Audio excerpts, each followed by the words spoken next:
Students, आज हम बात करेंगे सेल साइकिल रेगुलेशन की।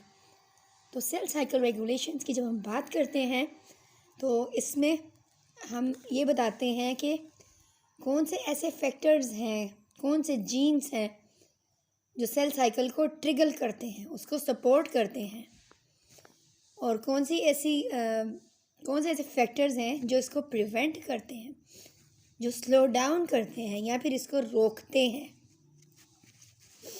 तो first of all we will talk about cell cycle phases. आप देखते हैं कि यहाँ पे हमारा सेल साइकिल जो है वो G1 phase, then S1 phase, then G2 phase and then mitosis, जिसमें हम कह सकते हैं prophase, metaphase, anaphase and telophase पर मुश्तमिल होता है। अब अगर हम देखें तो ये सेल साइकिल रेगुलेट होता है, सेल डिवाइड करता है, तो ये स्टेजेस फॉलो होती हैं। लेकिन अगर हम देखें कि सेल साइकिल जब G1 से S1 फेज में मूव करेगा तो यहाँ पे एक G0 फेज है। It's mean it can move if conditions are not favourable, it can move to G0 phase, mean stationary phase. Cell division जो है वो स्टॉप डाउन हो जाएगी। यहाँ पे G1 से S1 फेज में जाने के लिए एक हमारे पास चेक पॉइंट भी है जो सेल को सेल डिवीजन में मूव करने से रोक रहा है। तो इस चेक पॉइंट को हम कहेंगे G1S चेक पॉइंट। यहाँ पे सेल की सारी इसको चेक किया जाता है, इज़ देयर एनी म्यूटेशन। जो प्रोटीन्स बन रही थी सेल साइकिल के लिए, क्या वो ठीक थी, क्या वो ठीक से काम कर रही हैं, जीन सीक्वेंस में कोई म्यूटेशन तो नहीं है। और either it can be move into cell tumour proliferation, क्या सेल डिवीजन जो है वो ट्यूमर के बनने की तरफ तो नहीं जा रही है। अगर ऐसा है तो G1 पॉइंट पे ही इसको रोक लिया जाता है और इस चेक पॉइंट को हम कहते हैं G1S check point. G1 phase जो इससे पहले थी और S1 फेज जहाँ पे इसने मूव करना है, तो इस पॉइंट को हम कहते हैं G1S चेक पॉइंट। देन आगे चलते हैं। सेल साइकिल पे इसने जाना है आगे S1 से G2 में, S1 से G2 में, देन G2 से आगे इसने जाना है फर्दर माइटोसिस में। माइटोसिस से जाने से पहले हमारे पास फिर एक बार एक चेक पॉइंट है जिसे हम कह रहे हैं G2M check point. Then again there is a check point जिसे हम कह रहे हैं M चेक पॉइंट। मीटाफेज और एनाफेज के दरमियान में ये चेक पॉइंट है, यहाँ पे सेल्स को चेक किया जाता है म्यूटेशंस के लिए। देख लें, there are 3 check points in the cell cycle, G1S, G2M and M check point. अब हम बात करते हैं कि जीन्स जो हैं वो there are some genes, they are stimulating cell to divide। Set of genes हैं जो कि सेल्स को कह रहे हैं कि आप डिवाइड करो, इसको स्टिमुलेट कर रही हैं। उसको हम कहते हैं प्रोटो ऑन्कोजीन्स।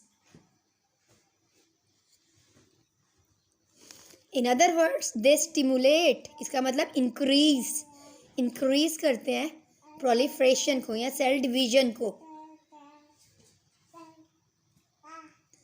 देन इसके ऑपोजिट भी होता है, there are set of genes जो कि इनहिबिट करते हैं, स्टॉप करते हैं प्रोलिफरेशन को, सेल डिवीजन को।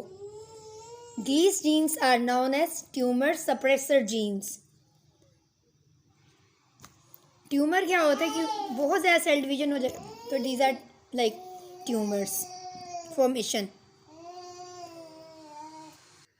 देन हम बात करेंगे प्रोटो ऑन्कोजीन की।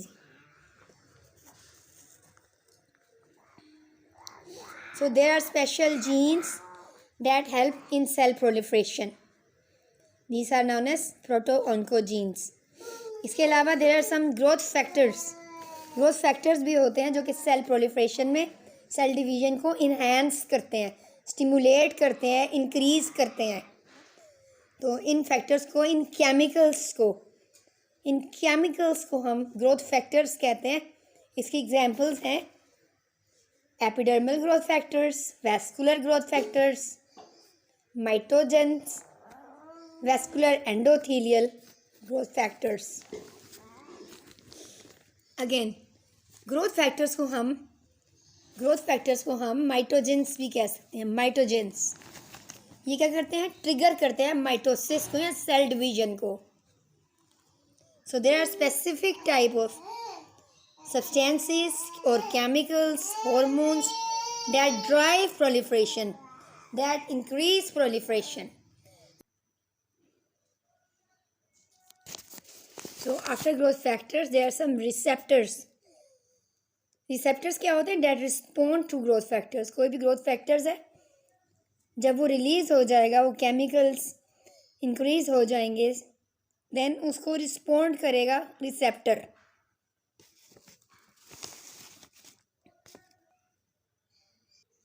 अब जैसे कि जी प्रोटीन कपल्ड रिसेप्टर्स होते हैं, जी प्रोटीन्स कपल्ड रिसेप्टर्स.